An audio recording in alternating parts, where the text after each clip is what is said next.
Ce programme vous est proposé par Source du Pays. Flash Audace Qatar. Audace Qatar. La la la la la la la la la la la la la la la la la la la la. Bonjour, vous faites bien de rester sur la 106.8, la radio de la Coupe du Monde. Vous êtes dans votre émission spéciale, vous êtes dans Flash Audace Qatar. Comme d'habitude, Crépin Ziwa est à la mise en onde, Stéphane Achille Mouré aux commandes de cette édition.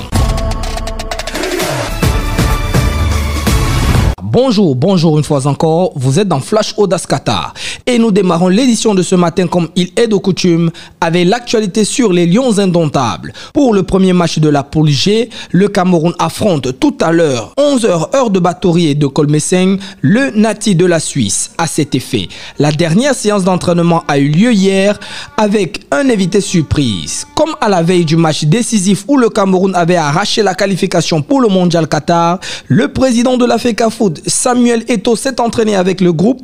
Touchant au ballon, Samuel Eto'o fils va donc faire partie de ce dernier travail avant la rencontre de tout à l'heure. Juste après, la traditionnelle séance de conférence de presse a eu lieu, séance à laquelle a participé le manager sélectionneur Rigobert Song-Bahanak. À ses côtés, Samuel Umgwe, avec beaucoup de promesses adressées au peuple camerounais, des promesses sur une belle performance qu'il livrerait ce matin contre le Nati de la Suisse. Toujours dans la tanière, Olivier Ncham sera absent de ce premier match. Le milieu de terrain a pris part à une séance de footing loin du groupe qui affrontera la Suisse. Toutefois, rien n'a encore été confirmé par le staff médical des Lions sur un éventuel forfait pour la suite de la compétition. D'autre part, celui qui officiera en tant que capitaine pour cette première sortie des poulains de Rigobert Song, ce sera Nicolas Nkoulou, lui qui était de retour dans la tanière lors de l'expédition de Séoul après 5 années d'absence. Et puis nous parlons dans la suite de ce programme de Flash des résultats des matchs qui se sont joués hier. Les Marocains et la Croatie ont fait jeu égal, 0 but partout en match de levée de rideau de la poule C. L'Allemagne est tombée devant les Samouraïs du Japon, 2-1, alors que la Mannschaft avait ouvert le score à la 33e minute par Gundogan sur penalty. Sans surprise, l'Espagne a complètement éparpillé le Costa Rica sous le score de 7-0. Victoire, score minimum syndical de 1-0 de la Belgique sur le Canada.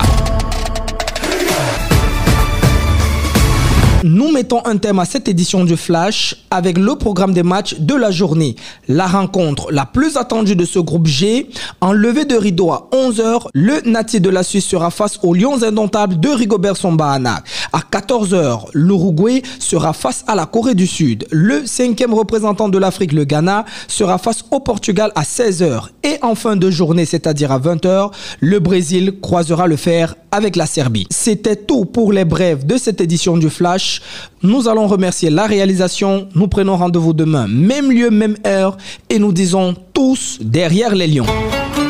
Ce programme vous a été proposé par Source du Pays. Ouais. Après Planète Orange, cocktail, pamplemousse, grenadine, pomme et